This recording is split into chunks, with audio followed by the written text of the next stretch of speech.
할렐루야. 네, 수요 예배 나오신 여러분 위해 오늘도 우리 주님의 축복과 평화가 넘치기를 간절히 바랍니다. 자, 오늘부터 이제 성의 수요일이 시작되어서 부활절 고난주간 바로 전 토요일까지 주일을 뺀 40일을 우리는 사순절이라고 부릅니다. 이 기간에는 우리가 더 주님을 사랑하고 주님을 배워가는 그런 기회가 되면 좋겠습니다. 원래 천주교에서 사순절을 정할 때는 금식하고 고기도 먹지 말고 이렇게 뭔가 좀 세상 사람과 다른 이런 경건한 일종 말하는 그런 것으로 만들었지만 오늘 기독교가 받아들일 때는 더 주님을 더 뜨겁게 사랑하는 계절. 그래서 주님이 이미 우리를 위해서 고난을 당하셨어요. 그래서 주님이 우리를 위해서 피 흘리시고 십자가를 지셨는데 또 어떤 분들은 그걸 오해해가지고 우리도 주님처럼 고통을 당해야 된다. 그래서 필리핀에서는 천주교가 많으니까 거기서는 이렇게 사순절이 되면은 고난주간에 자기들이 십자가에 달려있는 채요. 실제 못을 박는 채요. 그런 게 기독교가 아닌데 오해하고 있는 거예요. 어떻습니까? 자녀들을 낳을 때 쉽게 낳았어요? 힘들게 낳으셨어요? 우리 어머니들은 힘들게 낳으셨죠. 왜냐하면 그 해산의 고통이라는 건 거의 죽음에 가까운 고통을 가져요. 그러니까 어머니는 만약에 아들을 하나 낳았는데 그 아들의 생일이 자신에게는 즐거운 날이에요? 고통스러운 날이에요? 그러니까 일종의 내가 너를 낳느라고 더구나 너는 다른 애보다 더 커가지고 너를 낳느라고 내가 죽을 뻔했다. 아주 콧물 눈물 다 흘렸어. 근데 이 아이에게는 즐거운 생일이야. 그러니까 어머니는 어떻게 해줘요? 이 아이에게 너 오늘 하루 벌 서라 이놈아. 너가 나오느라고 내가 죽을 뻔했다. 너는 금식하고 오늘 먹지도 말고 일만 해 이놈아. 이렇게 하는 부모는 없어. 그리고 어떻게 해요? 그 어린 초등학교 아이의 생일을 축하해 주려고 어떻게 해요? 친구들을 초청해가지고 케이크를 사다 주고 저녁을 맛있게 해주고 너 오늘 마음껏 하고 싶은 거 해라. 오늘 너 생일이니까. 근데 그 생일날이 아이에게는 세상에 태어난 날이지만 엄마에게는 죽을 뻔한 날이에요. 근데 엄마는 죽을 뻔한 고통을 기억해요? 아이 난 행복을 기억해? 아이 난 행복. 너가 없었더라면 우리 집에 웃음이 없었을 거야. 너같이 귀한 아이가 만약에 우리 집에 태어나지 않았다면 내가 무슨 재미로 사니? 엄마는 그 아이를 낳은 해산의 진통은 이미 다 잊어버렸어. 그건 중요하지 않아. 이 복덩이 같은 보배로운 아들을 또 딸을 낳았다는 게 너무 즐거운 거예요. 그러니까 어찌 보면 예수님 십자가에서 고난을 당하는 그날 그분이 십자가에 피 흘리심으로 저와 여러분의 모든 죄가 씻음 받은 줄로 믿습니다. 우린 새로운 영적인 사람으로 거듭나게 된 줄로 믿습니다. 그렇지요. 즐겁고 행복한 날이에요. 근데 예수님은 내가 고난받았으니까 너희들도 고기 먹지 말고 금식하고 기도만 하고 저 한적한 데 가서 이렇게 자신을 좀 이렇게 괴롭히면서 그러길 원하실까? 그러니까 이 천주교 전통이라는 건 잘못됐다는 거예요. 이게 수도원의 영성이에요. 수도원은 가면 그냥 금욕주의야. 금식하고 자기 몸을 괴롭히고 잠을 안 자고 자기를 괴롭혀. 심지어 자기 몸을 학대해서 주님께 그게 주님을 충성하는 거야. 그럼 그걸 원해요? 아이가 자기를 낳은 어머니가 자기를 낳은 그 고통스러운 그 출산의 날 자기 생일날에 바늘을 가지고 자기 손가락을 막 찌르면서 나는 이렇게 해야 돼. 엄마에게 고통을 줬으니까 내가 죄가 너무 많아. 이러면 어느 엄마가 기뻐하겠어요? 그 하나님의 마음을 생각해요. 예수님의 마음. 이 가톨릭은 잘못된 전통을 따라가고 있다. 그렇죠? 그래서 어찌 보면 고난주간은 또 행복한 날이 돼야 돼. 그렇죠? 예수님의 남은 고난을 채워간다. 예수님의 고난이 뭐가 부족했어요? 십자가에서 뭔가 좀 죽으시다가 덜 죽었나? 우리가 그걸 또 대신 져야 돼? 이건 생각을 바꾸셔야 돼. 잘못된 걸 그냥 우리가 그냥 무조건 받아들이는 거 비판 없이. 그래서 종교개혁자들은 그 사순절을 받아들이지 않았다는 거 아세요? 근데 이 기독교가 잘못 역사가 그러다 보니까 자꾸 천주교를 따라가. 천주교가 하는 걸 다 좋다고 받아들여. 왜? 우리 형님이니까. 먼저 천주교가 있고 개신교가 기독교가 나왔으니까. 종교개혁 이후에 마틴 루터 1500년에. 그러니까 잘못된 것도 무조건. 그러니까 목사님들도 그냥 따라가는 거야. 그러니까 사순절을 우리가 생각은 하지만 다른 때보다 주님을 더 뜨겁게 사랑하는 거죠. 그리고 주님 앞에 더 내 마음을 고백하고 더 뜨겁게 기도할 수 있는 정말 주님의 사랑이 차고 넘치는 그런 계절이 바로 절기가 사순절이라는 거예요. 그렇죠?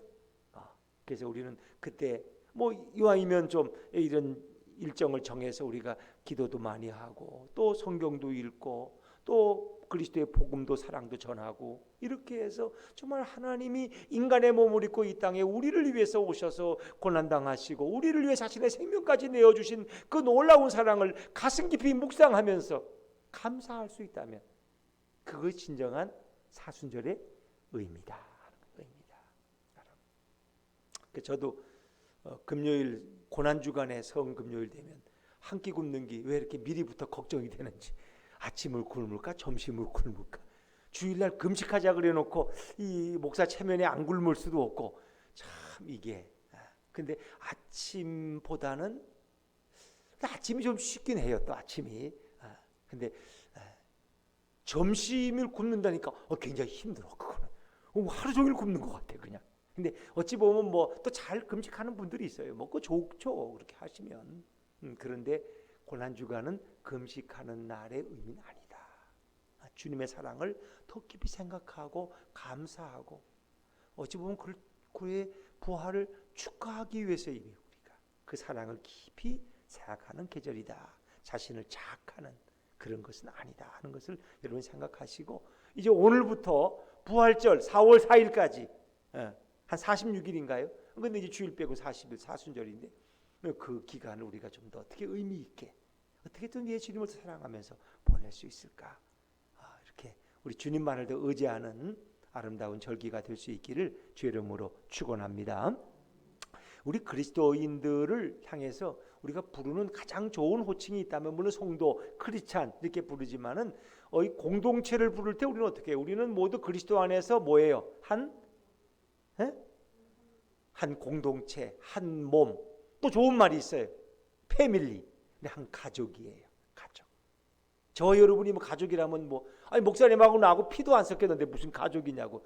그렇진 않잖아. 우리는 영적 가족이야. 영적 가족. 그렇죠? 우리는 김씨, 박씨 성은 다 다르지만 우리는 그리스도 안에서 신령한 가족이 된 줄로 믿으시기 바랍니다. 왜? 우리의 몸속에 누구의 피가 흐르니까? 예수님의 피가 흐르는. 예수님의 보혈로 우리는 가까워진 거예요. 유대인과 이방인이 가까워지고 원수가 화해가 되어지고 하나님과 인간이 하나 되어지는 이것이 바로 영적인 우린 가족이기 때문에요. 하나님은 우리의 영적 아버지시야. 아버지. 그래서 우리가 기도할 때 아버지 하나님 이렇게 부르잖아요. 아버지 하나님. 그래서 이 처음 예수 믿고 이렇게 식사 기도하자 그러면서 하나님을 아버지 하나님 그랬더니 자기 육신의 아버지가 예수를 안 믿는데 상당히 난처하게 그럼 나는 뭐냐? 너가 찾는 아버지는 뭐고 나는 또 뭐냐 말이야. 나는 그러면 이렇게 묻더라는데 그건 육적인 가족이죠. 육신적 가족. 그러나 우리는 영적인 가족이에요. 하나님을 우리 영적인 아버지로 우리가 고백할 수 있는 우리는 한 가족이라는 거예요. 에베소 2장 19절에 보니까 그러므로 이제부터 너희는 외인도 아니요 나그네도 아니요 오직 성도들과 동일한 시민이요 하나님의 권속이라. 그 말은 하나님의 가족이라. 우리는 그리스도 안에서 한 가족이 된 줄로 믿습니다.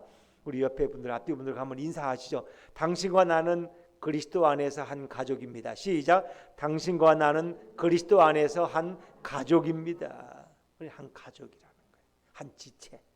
그리스도의 한 몸을 이루는 한 가족. 얼마나 좋은 말이에요. 그렇죠? 가족끼리 물론 가족끼리 싸우기도 하지만 가족끼리 미워하면 안 되지.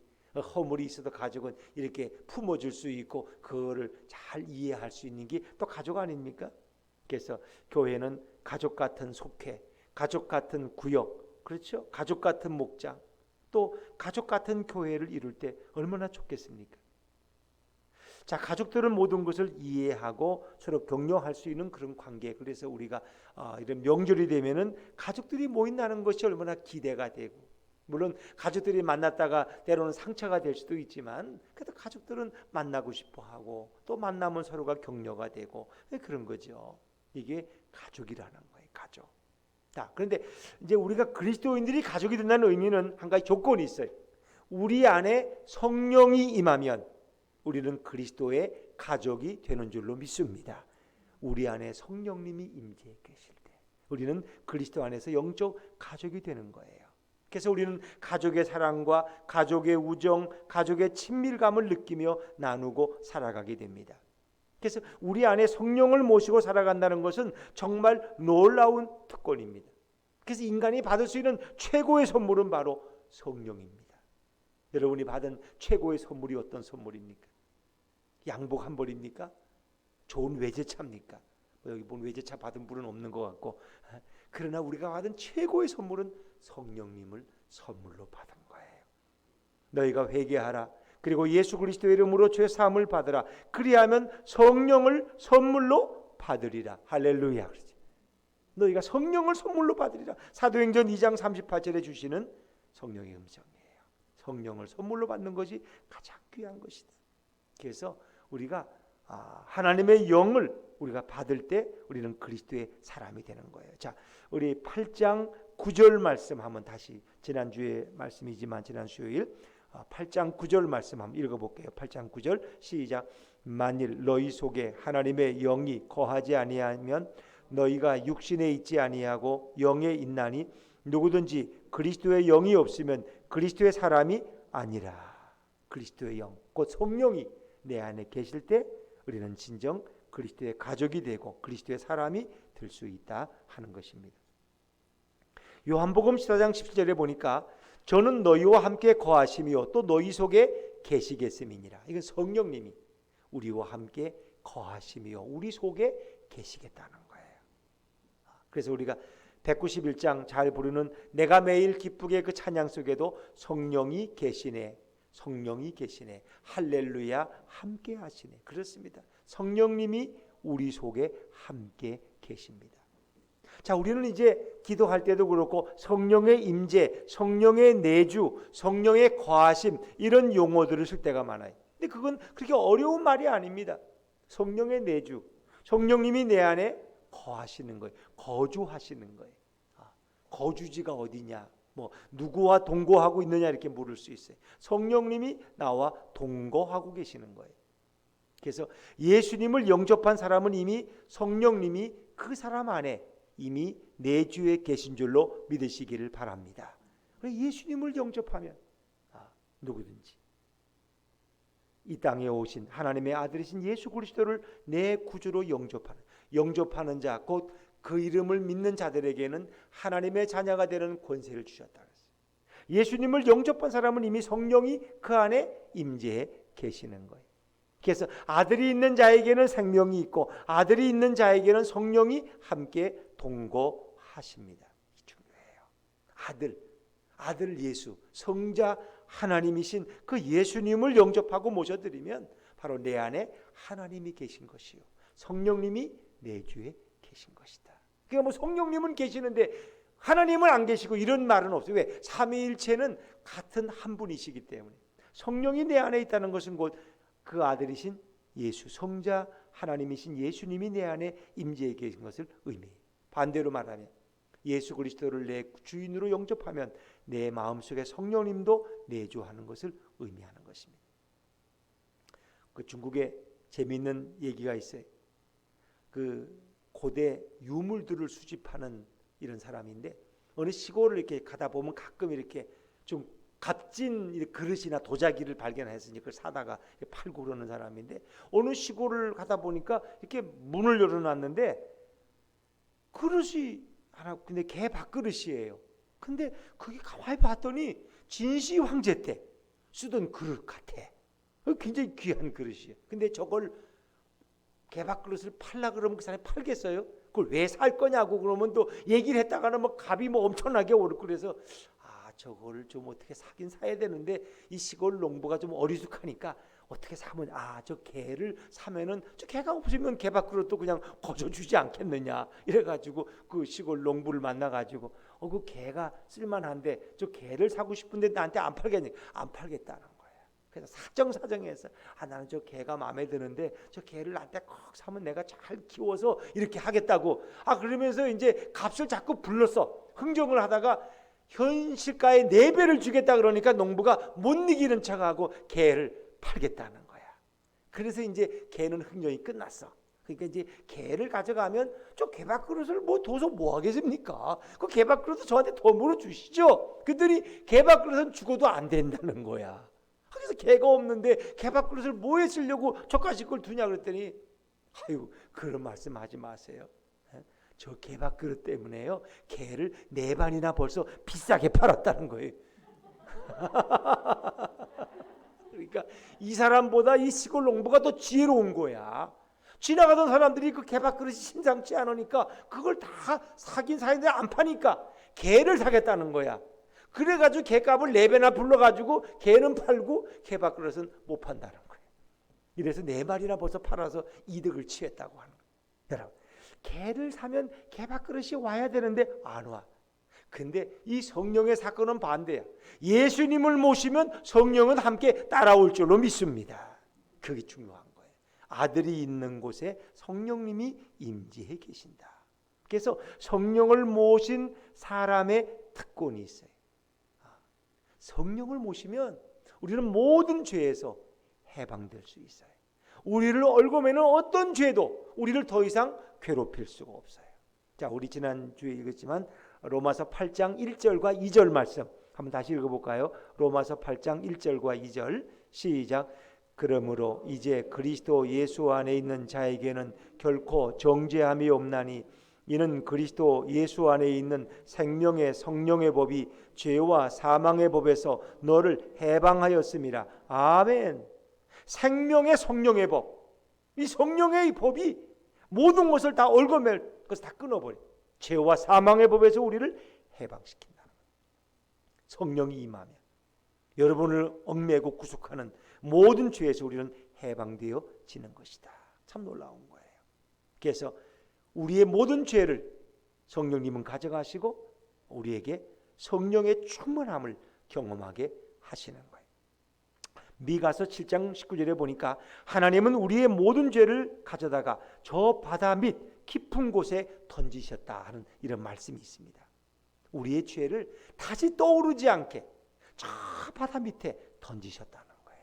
이 참 놀라운 말씀이죠. 성령이 오시면 우리의 모든 죄를 다 용서하시고 다시는 그 죄가 떠오르지 않도록, 그렇죠. 그리고 우리와 늘 함께 계시는 거예요. 제가 이렇게 가끔 전에 어떤 교회 재직 출연회나 또 부흥회를 가면 특별히 아멘을 잘하는 분들이 꼭 한 분씩 있어요. 한두 분씩 있어요. 그래서 그런 분들 주로 앞에 앉고 정말 아멘을 열심히 해요. 말만 하면 아멘, 아멘, 아멘 하는데 어떤 분들은 너무 소리가 커가지고 깜짝깜짝 놀랄 정도예요. 근데 실제로 미국의 어느 교회에 아멘 집사님이 계셨어요. 그분은 목사님이 설교만 하면 아멘. 근데 이 목사님은 지난 다음 주에는 노회장님이 오셔 설교를 해야 되는데 이 아멘 집사가 하도 아멘을 크게 하면 그냥 설교하다가 다 잊어버려. 원고를 까먹어가지고 그냥 다 헷갈린다는 거야. 그래서 이게 안 되겠다 해가지고 집사님은 이번 주일에는 예배당 좌석이 좀 복잡하니까 저기 뒤에 저 유아실에 가서 좀 조용히 예배 드리시라고. 노회장님이 오셔 손님이 많이 와가지고 그렇다고 그 특별히 그러니까 순종을 잘하니까 아멘 집사님 아멘 하고 또 글로 가신 거야. 그 심심할 테니까 졸지는 말고 그 또 성경 읽다가 또 아멘 하면 또 안 되니까 그 성경은 안 주고 지도책을 하나 재미없는 걸 줘서 이걸 좀 보고 계시라고. 노회장님이 막 신나게 설교하는데 저기서 또 아멘 아멘 하면 막 터져 나온 거예요. 아이고 이게 또 터지기 시작했구나. 근데 지도책을 보면서 뭐가 아멘 할 게 있을까? 그 예배 끝나고 집사님 그 뭐가 또 아멘 할 게 지도책이더니 아유 말도 마세요 목사님. 이 필리핀 근해를 보다 보니까 이 지하가 10,000m 들어가는 깊은 바다가 있는데 세상에 10,000m 들어가는 곳에 우리 죄를 던져버리면 죄가 다시 떠오르겠느냐고. 그 너무 좋아서 내가 아멘 아멘 했다는 거예요. 그분은 막을 수가 없어. 성령이 임하면 여러분의 모든 죄 어떤 죄든 다 용서함 받고 우리는 죄의 얽매임에서 해방될 줄로 믿습니다. 성령이 임하면 우리는 거룩하게 되는 것입니다. 성령으로 거룩해지는 거예요. 성령으로. 성령님은 우리의 삶을 성화할 수 있도록 우리의 삶을 인도해 가시는 거예요. 자, 우리 12절 13절 말씀 한번 또 읽어볼까요? 12절 13절 오늘 8장 12절 13절 시작. 그러므로 형제들아 우리가 빚진 자로 돼 육신에게 져서 육신대로 살 것이 아니니라. 너희가 육신대로 살면 반드시 죽을 것이로되 영으로서 몸의 행실을 죽이면 살리라. 영이라는 건 성령으로 몸의 행실을 죽이면 너가 살 것이다. 우리의 몸의 행실이라는 건 뭐예요? 우리 속에 죄의 뿌리, 이 음란한 생각들, 욕심, 욕망 이런 것을 그것을 성령의 도움으로 우리가 그 욕심을 죽이면 우리는 영원히 산다는 거예요. 우리 육은 죽고 영이 사는 거야. 결국 이런 모든 욕심과 음란함과 욕망은 다 육에서 나오는 거 아닙니까? 육의 뿌리에서. 영은 사는 거야. 우리의 영이 사는 거야. 그게 이제 성화되어 가는 과정이죠. 그것이 바로 성령의 역사다. 영으로서 몸의 행실을 죽이면 살리라. 악한 행실을 우리가 끊어버리고 성령의 도움 가운데, 성령의 역사 가운데, 그래서 우리 삶은 날마다 성령의 인도를 받아야 할 줄로 믿습니다. 성령님 오늘 저를 바른 길로 인도해 주십시오. 제가 잘못된 길로 갈 때 성령님 저를 막아 주십시오. 그러니까 성령을 모신 사람은 내가 변화되어지는 거예요. 그래서 우리는 성령을 모신 사람은 날마다 하나님을 닮아가고 예수님을 닮아가게 되는 것입니다. 때로는 내가 죄의 유혹 앞에 넘어질 때도 있지만 성령의 도움 가운데 죄를 끊어버리고 죄를 이기고 죄에게 승리할 줄로 믿습니다. 내 힘으로는 안 돼. 그러나 성령이 함께 하시면, 성령 충만함을 입으면 죄도 이길 수가 있어요. 그러니까 성령의 역사는 정말 놀라운 거예요. 그리고 우리는 성령의 인도를 날마다 받으며 살아갈 수 있어요. 이스라엘 백성이 광야 40년을 건너갈 때 어떻게 했어요? 낮에는 구름 기둥으로, 밤에는 불 기둥으로 하나님이 그들을 인도하셨어요. 바로 성령님은 구름 기둥과 불 기둥처럼 매일매일의 우리 삶 속에 함께 계시고 우리를 보호하시고 우리를 인도해 가십니다. 그래서 여기는 인도의 기능도 있지만 보호의 기능도 있는 거예요. 자, 우리 14절 말씀 14절 한번 읽어보죠. 14절입니다. 시작. 무릇 하나님의 영으로 인도함을 받는 사람은 곧 하나님의 아들이라. 하나님의 영으로 인도함을 받는 사람. 인도받는다는 것은 보호받는 의미도 가지고 있죠. 이사야 41장에 보면 뭐예요? 43장에 물이 너를 침몰시키지 못할 것이며 내가 불 가운데서도 불이 너를 사르지 못할 것이다. 그 인도하시고 보호하시는 성령의 역사인 것입니다. 또 성령을 모신 사람은 하나님의 자녀로 불리는 특권을 얻게 돼요. 이 가장 큰 특권이죠. 우리를 하나님의 자녀라고 부르신다는 것. 자, 우리 15절 말씀 15절 한번 읽어볼까요? 14절 15절 14절 15절 같이 읽죠. 시작. 무릇 하나님의 영으로 인도함을 받는 사람은 곧 하나님의 아들이라. 너희는 다시 무서워하는 양자의 영을 받았으므로 우리가 아빠 아버지라고 부르짖느니라. 아멘. 하나님의 영으로 인도받는 사람은 하나님의 아들이라고, 하나님의 딸이라고 불려지는 거예요. 그렇기 때문에 우리는 이제는 종의 영을 받지 아니하고 양자의 영을 받았으므로 하나님을 아빠 아버지라고 이렇게 부를 수 있는 거예요. 그러니까 하나님의 자녀가 되는 것처럼 놀라운 축복이 세상에 어디 있겠습니까? 하나님의 자녀가 되면 최고의 특권을 누립니다. 최고의 특권. 로마의 법에는 성인이 자기 상속자, 자기 재산과 모든 권리를 이어받을 상속자를 원하면 누구든지 입양할 수 있어요. 심지어 노예도 자기 아들로 입양하면 노예가 자유인이 되는 거예요. 자유인이. 그러니까 혹시 다른 집, 이 다른 형제의 아들도 자기가 입양하면 자기의 상속자가 될 수 있는 거예요. 놀라운 거죠. 이 로마의 법의 특징이에요. 그래서 아들로 만약에 어느 권력 있는 집에, 부잣집의 아들로 입양이 되면 그의 이름이 바뀌어져요. 왜? 자기 입양된 아버지의 이름을 따야 되니까. 그 성을 따야죠. 또 신분이 바뀌어요. 귀족에게 입양되면 자기도 귀족의 신분이 되는 거예요. 그리고 자기를 낳아준 과거의 아버지의 모든 구속에서 다 벗어납니다. 그러니까 로마의 법이라는 게 아버지가 빚쟁이면은 아들도 그 아버지의 빚을 이어받아야 돼. 그를 유산으로 상속받아서 그 빚을 평생 또 갚아가야 돼. 근데 내가 우리 아버지가 빚쟁인데 내가 다른 집에 부잣집에 입양돼 가면 과거의 그 빚 많은 빚쟁이 아버지의 그 모든 데서 다 벗어나. 나는 거기서 자유하고 있어요. 그래서 요즘은 부모가 빚이 많으면 유산 상속을 거부하죠. 나는 우리 부모 유산 왜 돈이 있어야 뭐 받지 빚덩이를 유산 받아가지고 뭐해 그 갚으다가 그러니까 다 거절하는. 그런데 아들로 입양되면 과거의 첫 번째 아버지의 부채에서 다 해방된다는 거예요. 그래서 유명한 그 못된 왕 로마의 네로도 원래 노예 출신이에요. 노예 출신. 노예가 너무 똑똑하고 현명하니까 클라우디우스 황제가 그 노예를 자기 아들로 입양을 했어요.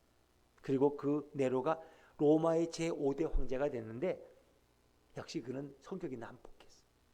난폭해서 많은 사람을 죽이고 기독교인들이 그랬다고 그러면서 그 로마의 화제도 내고 못된 짓을 다 했죠.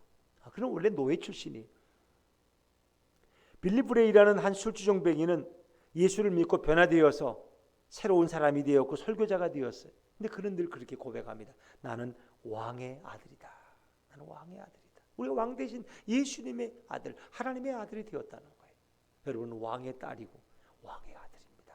여러분들은 문준용 씨가 부럽지 않아. 문준용 씨가 누군지 알아요? 대통령 아들이 대통령 아들. 근데 우리는 대통령 아들보다 부럽지 않아. 대통령 아들 되니까 뭐 요즘 뭐 그냥 욕 많이 먹어. 그냥 뭐 하면 사람들이 자꾸 욕하니까 뭐 이게 비판하는 사람들이 많아가지고. 근데 하나님의 아들, 하나님의 딸이겠다는 이게 얼마나 놀라운 영적인 축복이냐. 하나님이 낳으신 아들은 근데 사실은 이제 우리가 하나님이 우리를 낳은 게 아니라 우리는 하나님께 입양됐다는 걸 여러분 좀 이해되셔야 돼요. 그러니까 하나님이 낳으신 아들은 오직 예수 그리스도밖에 없는 줄로 믿습니다. 하나님의 유일한 외아들은 예수님이에요.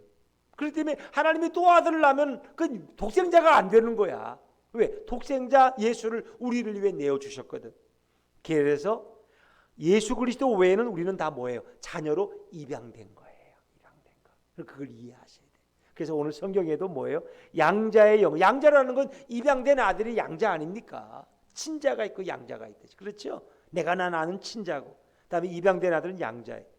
그래서 우리는 양자의 영을 받았으므로 하나님을 아빠, 아버지라고 부른다. 그러나 그것은 친자와 동일한 권세와 상속의 특권을 누린다는 거예요.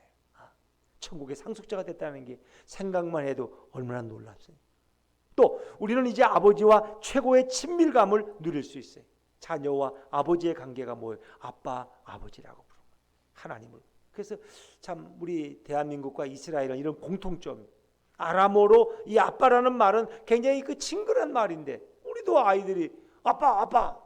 야, 너 중학생이 뭐 아버지 뭐 아버님 그러지. 아빠가 뭐냐? 그럼 아빠지 뭘 아버님이야 이렇게. 애들은 친밀한 용어가 아빠 아닙니까? 대학생 된 딸도 아버지한테 아빠 이렇게 친밀한 용어예요. 예수님께서도 하나님을 아빠라고 불렀다는 거 아세요? 마가복음 14장 30절에 보면 아빠 아버지여 아버지께는 모든 게 가능하오니 이 잔을 내게서 옮기시옵소서. 그러나 내 뜻대로 마옵시고 아버지의 뜻대로 하옵소서. 예수님도 하나님을 아빠 아버지라고 부릅니다. 오늘 로마서에도 8장 15절에도 아빠 아버지라고 부르짖느니라. 성령이 임하면 우리는 하나님을 가장 친밀한 나의 영적 아버지로 고백할 수 있다는 것입니다. 그래서 요한에슬로는 그런 말을 했어요. 나는 성령을 받고 난 후에 비로소 종의 믿음을 아들의 믿음으로 바꾸었다. 예수를 믿기 전에는 종이었어 우리는 다. 그러나 이제는 우리가 아들로 바뀌어졌어요. 아들의 믿음으로 바뀌어졌어요. 그 종이라면 종은 주인을 뭐라고 불러요? 주인님, 주인님. 근데 이제 아들이 되니까 우리는 뭐라고 불러요? 아버님, 아빠, 아버지. 다르잖아요. 주인님하고 어떻게 아버지하고 같을 수가 있어요? 전혀 다른 거죠. 종과 아들은 근본적으로 다른 것이다. 그래서 아버지와 아들 사이는 물론 뭐 딸들과 아버지가 더 친밀하긴 하대요. 그렇죠? 우리 딸이 없어서 난 잘 모르는데 다른 집을 보니까 딸이 아빠를 더 좋아하는 것 같아. 근데 아들들하고는 어릴 땐 친한데 한 중학생만 되면 아빠하고 아들은 좀 서먹서먹해져. 고등학교가 되면 어디 따라가지도 않아. 이제는 엄마 아빠 둘이 두 분이 갔다 오세요. 우리는 안 가요. 그 집에서 우린 자기들은 뭐 논대. 더구나 대학생만 되면 대화가 잘 안 돼. 대화하면 싸우고 아예 안 하는 게 편해 서로 그냥. 응? 그래서 뭔가 아들과 아버지 사이에는 왜 그렇게 뭔가 보이지 않는 38선이 있는지 모르겠어요. 참. 그런데 우리가 친밀한 가정에서는 아버지와 아들이 참 친밀하죠. 특히 아이들 어릴 때 어떤 때는 화장실에, 예전에는 다 화장실이 하나잖아요. 집안에 화장실 있으면 아빠 빨리 나와, 나 학교 가야 돼. 뭐 그런 게 어디 있어요. 아빠와 아들 사이에는 뭐 못할 말이 뭐 있어요. 설교 준비하느라 바쁜데 학교 늦었다고 차 태워주면 안 되냐 그러고. 이건 아들이니 갈 수 있어요. 그러나 교회 오면은 교인들 점심시간에 점심 먹을 때 보면은 제 앞에는 아무도 안 앉으려고 그래. 체할 것 같다고 그냥 안 앉으려고 그래. 그렇죠. 그러나 가정에서 아이들과는 어릴 때는 친하게 지내잖아요. 그게 아버지와 아들의 관계. 그것이 바로 우리 성도와 하나님과의 관계. 여러분은 하나님과 얼마나 친밀하십니까? 여러분이 하나님과 좀 친하다고 생각이 들어요? 아니면 너무나 먼 당신이라고 생각되십니까? 정말 우리는 하나님과 친밀한 이제 하나님의 자녀가 됐어요. 자녀가. 그래서 우리는 하나님의 자녀로서 최고의 경험을 하고 있는 거예요. 그게 뭐냐? 16절 말씀이에요. 16절. 자, 16절 한번 읽어보죠. 16절 시작. 성령이 친히 우리의 영과 더불어 우리가 하나님의 자녀인 것을 증언하시나니. 성령이 우리가 하나님의 자녀인 것을 증언하신단 말이에요. 그래서 로마에서는 양자로 입양할 때 증인을 세워요. 증인을. 이 남의 아들이지만 이 사람을 이제 오늘부터 내 아들로 입양합니다. 그럼 거기 증인이 있어. 그래서 아니라 그러면 증인이 나서 그걸 맞다고, 이 양자로 입양하는 걸 내가 봤다고 확인했다고 이거예요. 근데 성령님이 증인이야. 성령이 하나님과 우리 사이에 우리가 영적 아버지고 우리가 이런 아들이라는 것을 성령님이 증언하신다. 그래서 하나님은 오늘도 너는 내 아들이라, 너는 사랑하는 내 딸이다 라고 우리를 부르시고 성령이 그것을 보증하신다. 또 자녀에게는 최고의 보장이 따라와요. 여러분 어떤 보장이 있을까? 자, 우리 상속자가 되는 것이 보장되어 있어요. 17절 말씀, 17절 같이 읽죠. 시작. 자녀이면 또한 상속자 곧 하나님의 상속자요 그리스도와 함께한 상속자니 우리가 그와 함께 영광을 받기 위하여 고난도 함께 받아야 할 것이니라. 아멘. 자녀가 받는 이 천국을 기업으로 받는 상속자의 특권을 누릴 수 있어요. 상속. 부모가 재산이 많으면 자식들은 은근히 기대하지 않습니까? 더구나 또 외아들이라면 뭐 나누라고 싸울 것, 누나하고 싸울 것도 없어. 아버지 돌아가시면 자기한테 다 오니까 걱정 없이 그냥 기다릴 수도 있어요. 뭐 그것이 또 뭐 그렇게 중요한 건 아니지만 요즘 분들은 또 그 상속도 액수가 많으면 또 기대가 되겠죠, 여러분. 근데 우리는 천국을 기업으로 받는다. 천국을. 여러분 천국을 기업으로 받는다는 게 좀 실감이 나요? 실감이 안 나요? 에? 실감이 안 난다 그러면 또 믿음이 없다 그럴 것 같고, 실감이 난다 그러면 또 믿음이 있는 채 한다 그런 것 같고. 근데 여러분 예를 들면 여기 이제 분양받아서 오신 분들, 부영 5단지, 덜레이크 시티 5단지에 여러분들이 이제 뭐 옛날에는 경쟁률이 셌는지 모르지만 이제 분양 신청을 해서 분양 당첨이 돼가지고 이제 돈을 중도금 뭐 이렇게 보가지고 여러분이 이제 여기 입주를 할 때 됐죠. 한 달 전 되면 그 분명히 그 의심할 사람 누가 있어? 내가 이미 당첨이 됐고 중도금도 다 냈는데 이제 잔금만 들어가서 내면 이제 여기 내 집인데 이거 의심이 돼요? 안 되잖아요. 그렇죠? 의심이 안 되잖아요. 그거보다 더 확실한 것이 예수님을 영접한 사람에게는 천국이 우리의 것이 될 줄로 믿습니다. 우린 천국의 상속자가 된다는 천국이 보장된 사람. 이게 자녀의 특권이에요. 자녀의 특권. 그렇습니다. 우리는 원래 하나님의 자녀였는데 에덴 동산에서 아담과 하와가 교만해져서 그 아들의 지위를 잃어버렸다는 거 아세요? 그래도 쫓겨나 버렸어요. 그 우리는 하나님의 자녀가 그냥 하나님을 등지고 살아가고 오히려 마귀의 자식이 돼버렸어. 그래서 죄만 짓고 그냥 서로 미워하고 싸우다가 결국 지옥 갈 인생이 됐어. 그래서 하나님께서는 우리를 불쌍히 여기시고 당신의 아들 예수 그리스도를 우리를 위해서 이 땅에 보내주신 거예요. 예수님이 오셔서 우리를 위해 십자가에서 피 흘리시고 고난당하심으로 다시 마귀의 권세가 깨지고 저와 여러분의 죄가 씻음받고 우리는 하나님의 자녀로 다시 그 직분이, 그 신분이 회복된 것을 믿으시기를 바랍니다. 이 놀라운 거예요. 예수님이 우리를 찾아주신 거야. 예수님이. 예수님이. 그러니까 아들이 그냥 술 먹고 막 난리법석을 떨어가지고 그냥 남의 기분을 다 파괴해서 파출소에 붙들려 있어. 근데 그냥 피가 흐르고 병원으로 가야 되는데 파출소에서 안 놔줘, 도망갈까 봐. 그러니까 어떻게 해요? 아버지가 얘를 좀 병원 보내주고 내가 대신 붙들려 있겠다고, 나를 좀. 그러니까 시골 파출소 순경이 마음이 좋아서 그럼 아버님이 좀 여기 계시라고 그냥 놔줬다가 자기 책임지니까. 그 아들은 병원에 가서 치료받게 해줘. 그건 다시 와서 아버지를 또 뭐 할 수 있겠지. 어찌 보면 예수님이 우리 대신 그 죄값을 다 치르셔. 그리고 우리의 아들의 신분을 다시 회복시켜 주신 사건, 이게 십자가 사건이에요. 우리가 자녀가 됐다는 것은 얼마나 놀라운 특권이냐 말이에요.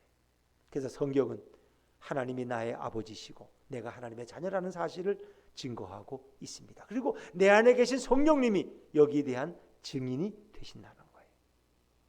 그래서 교회를 다닌다고 이런 다 자녀의 확신을 가지고 있을까요? 그렇지 않습니다. 많은 교인들이 자녀의 확신이 없어요. 그냥 하나님만 믿으면 어떻게 그냥 또 긍휼히 여기셔서 그래도 구원받을 때 좀 봐주지 않겠나 뭐 이렇게 생각하는 거지, 정말 내가 하나님의 자녀라는, 그리고 하나님이 정말 나의 영적인 아버지라는 이런 친밀감을 많은 분들이 갖지 못해요. 이게 안타까운 거죠. 그리고 정말 구원의 확신을 가지고 있느냐, 그것도 갖지 못한 분들도 생각외로 너무나 많이 있어요. 예수를 믿었음에도 불구하고 기도의 무릎을 꿇으면서 정말 성령께서 내 안에서 내 영으로 더불어 말씀하시는 것을 내가 경험하지 못한다면 그것처럼 안타까운 일이 어디 있겠어요. 오늘도 하나님 말씀하, 사랑하는 아들아, 사랑하는 내가 기뻐하는 아들아, 너는 내 아들이다, 너는 내 딸이다 라고 말씀. 오늘날 내가 너를 낳았고 내가 너를 사랑하노라.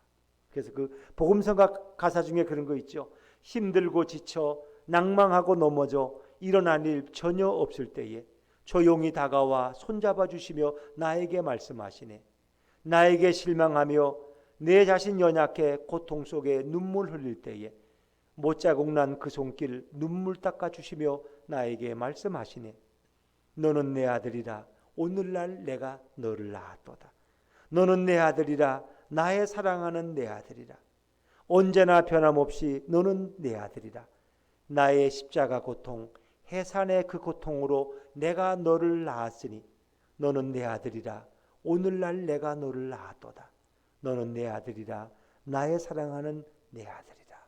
물론 내 딸이라로 바꿔 읽어도 마찬가지죠. 오늘 주님은 우리에게 그렇게 말씀하실 거예요. 너는 내 아들, 내가 오늘 너를 낳았다. 십자가 고통의 해산을 통해서. 그것이 바로 사순절의 끝인 고난주간이고 또 성금요일이고 또 그리고 부활절인 거죠. 우리는 이 사순절을 통해서 우리 때문에 고난당하신 그 주님의 고난에 우리도 동참하느라고 자신을 자학하고 금욕하는 삶이 아니라 예수님의 그 풍성한 은혜와 사랑을 감사하면서 정말 예수님을 내 인생의 주인으로, 그리고 하나님을 나의 영적인 아버지로 그 친밀감을 회복하고 주님과 함께 동행하는 복된 하나님의 아들과 딸들이 다 되시기를 주의 이름으로 축원합니다.